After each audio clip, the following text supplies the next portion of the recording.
नमस्कार, जय हिंद, वंदे मातरम। दोस्तों देखिए, आज मैथ की पेडोलॉजी जो संबंधित जो क्वेश्चन बनते हैं उसके बारे में हम यहाँ पर डिस्कशन करेंगे।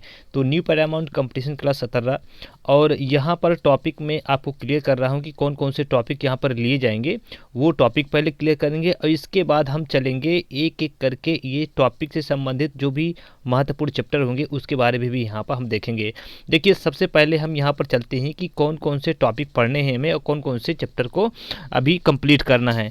तो सबसे पहला यहाँ पर टॉपिक देख लेते हैं, गणित की प्रकृति। गणित की प्रकृति के नेचर ऑफ मैथमेटिक्स। दूसरा है गणित का पाठ्यक्रम में स्थान, और ये है आपका यानी गणित की भाषा, और ये है आपका नेक्स्ट है सामुदायिक गणित बोलते हैं। पांचवा है गणित में मूल्यांकन। छठवां है शिक्षण की समस्या।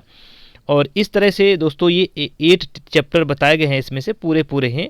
और ये है आपका गणित शिक्षण में त्रुटि विश्लेषण, और इसमें है निदानात्मक एवं उपचारात्मक शिक्षण, ये आपके दिए गए हैं। ठीक है, अगर कोई समस्या है तो यहाँ पर दिए गए कॉन्टैक्ट नंबर पर आप संपर्क कर सकते हैं। देखिए, आप कोई भी एग्जाम की अगर तैयारी करते हैं तो उसके लिए सबसे पहले आपके पास सिलेबस होना चाहिए। सिलेबस के साथ आपको जरूर पढ़ना चाहिए।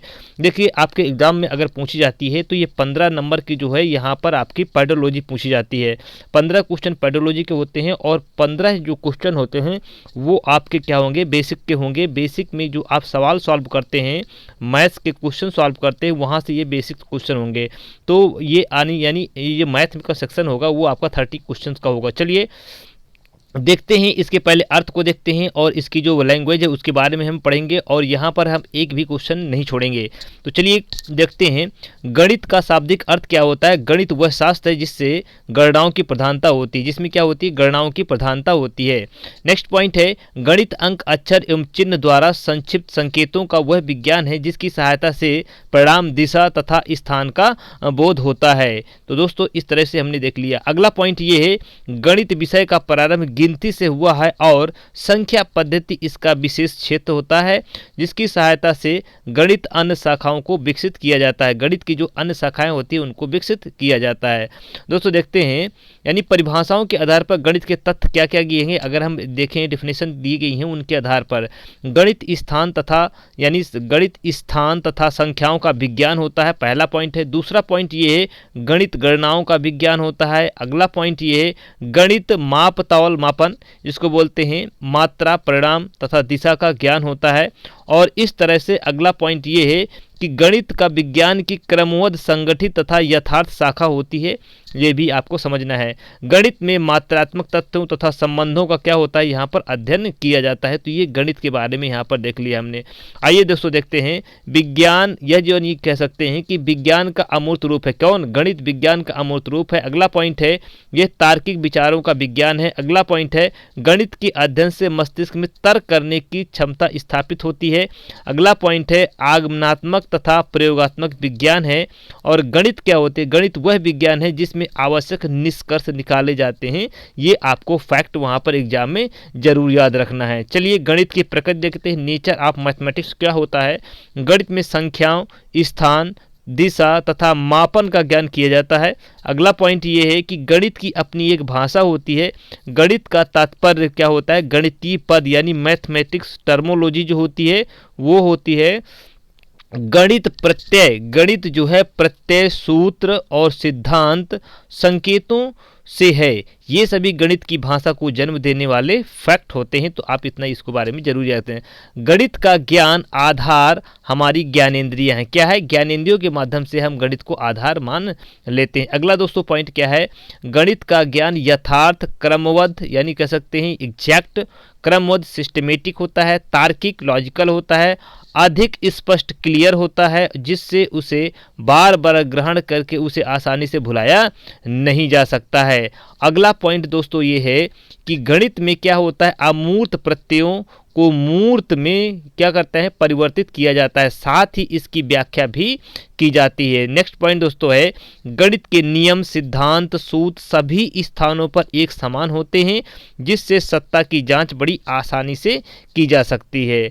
दोस्तों अगला पॉइंट है, संपूर्ण वातावरण में पाई जाने वाली वस्तुओं के परस्पर संबंध तथा संख्यात्मक निष्कर्ष निकाले जाते हैं। दोस्तों नेक्स्ट पॉइंट है, इसके अध्ययन से ज्ञान तथा सूचना स्पष्ट होती है और इसमें क्या होता है, और संभावित उत्तर जो होते हैं निकाले जाते हैं। नियमों, सिद्धांतों, सूत्रों आदि में संदेह की संभावना बिल्कुल भी इसमें नहीं होती। दोस्तों बड़ा इंपॉर्टेंट है, आप इसको पढ़ लेंगे तो आपके 15 नंबर्स जो है यहाँ से मिलने की संभावना पूरी है। गणित के अध्ययन से बालकों में आत्मविश्वास यानी सेल्फ कॉन्फिडेंस और आत्मनिर्भरता सेल्फ रिलायंस का विकास होता है। नेक्स्ट दोस्तों, गणित की भाषा सुपरिभाषित, उपयुक्त तथा स्पष्ट होती है। ये दोस्तों बड़े इंपॉर्टेंट है।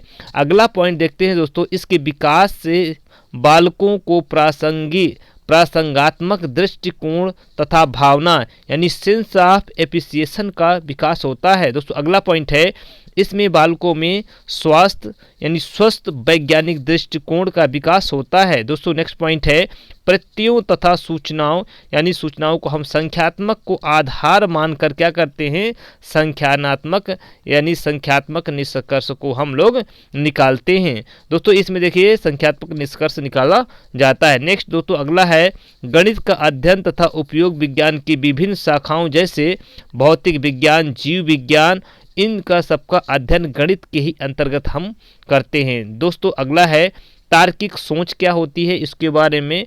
तार्किक सोच के विकास के लिए गणितीय शिक्षण अत्यंत आवश्यक है। अगला दोस्तों, गणित की प्रत्येक समस्या एक ऐसे क्रम में से गुजरती है जो एक रचनात्मक एवं सृजनात्मक प्रक्रिया क्या होती है, प्रक्रिया जो होती है के लिए आवश्यक होता है। दोस्तों अगला पॉइंट है, बच्चों की संपूर्ण मानसिक शक्तियों का विकास गणित पढ़ने से यानी सरलता से हो जाता है। अगला दोस्तों ये है, किसी भी समस्या का उचित हल ज्ञात करने की क्षमता का विकास गणित के अध्ययन से संभव होता है। दोस्तों अगला देखते हैं, ज्ञान प्राप्ति का तरीका सीखा जाए जिससे प्राप्त हो किया गया ज्ञान अधिक उपयोगी तथा लाभप्रद सिद्ध हो सके। किसी व्यक्ति के लिए ज्ञान प्राप्त करना तभी उपयोगी हो सकता है जब वह आवश्यकता अनुसार उचित उस ज्ञान का प्रयोग करे। दोस्तों नेक्स्ट ये है, किसी ज्ञान का उचित प्रयोग करना व्यक्ति की मानसिक शक्ति पर निर्भर करता है। गणित का अध्ययन करने से बच्चों को अपनी सभी मानसिक शक्तियों को क्या करता है, विकसित करने का पूर्ण अवसर मिलता है। गणित का अध्ययन बच्चों को अपनी निरीक्षण शक्ति, तार्किक शक्ति, स्मरण शक्ति, एकाग्रता एवं मौलिकता अन्वेषण शक्ति प्राप्त की जाती है। इसके अंतर्गत यानी विचारात्मक शक्ति और आत्मनिर्भरता तथा कठिन परिश्रम आदि सभी मानसिक शक्तियों को पूर्ण रूप से विकसित करने का अवसर प्राप्त होता है। दोस्तों अगला है महत्वपूर्ण कथन जो एग्जाम में आपके पूछे जाते हैं। मार्शल एच स्टोन के अनुसार गणित एक ऐसी अमूर्त व्यवस्था का अध्ययन है जो अमूर्त से मिल करके बना है। इन तत्वों को मूर्त रूप में परिभाषित किया जाता है। दोस्तों अर्टेंड रसेल के अनुसार इन्होंने क्या है, गणित एक ऐसी भाषा विषय है जिसमें हम यह भी नहीं जानते कि हम किसके बारे में बात कर रहे हैं। ये पूरा गणित के अंतर्गत हम अध्ययन करते हैं। गैलीलियो महोदय ने भी इसके बारे में कहा है। दोस्तों आइए देखते हैं गैलीलियो महोदय ने क्या कहा है। गणित वह भाषा जिसमें परमेश्वर ने संपूर्ण जगत या ब्रह्मांड को लिख दिया है। दोस्तों अगला देखते हैं, लाक ने गणित वह मार्ग है जिसके द्वारा बच्चों के मन तथा मस्तिष्क में तर्क करने की आदत स्थापित होती है। अगला है दोस्तों रोजन बेकर ने क्या है, गणित सभी विज्ञानों का सिंह द्वाराओं कुंजी है। ये उन्होंने कहा है, कुंजी के रूप में इसको व्यक्त किया है। हैमिल्टन ने दोस्तों कहा है, study of mathematics is so easy that the efforts no real mental discipline, ये कहा है उन्होंने। दोस्तों अगला देखते हैं, गणित एक ऐसा विषय है जो इन प्लेटो ने क्या कहा है, गणित एक ऐसा विषय है जो मानसिक शक्तियों को प्रशिक्षित करने का अवसर प्रदान करता है।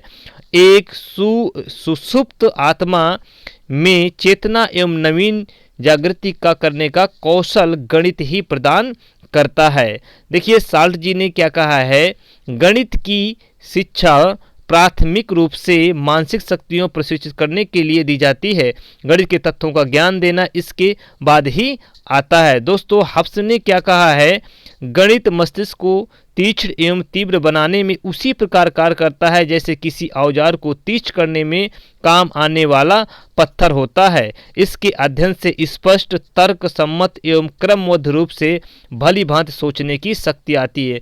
दोस्तों, ये पहला चैप्टर आपका बिल्कुल कंप्लीट हो गया है और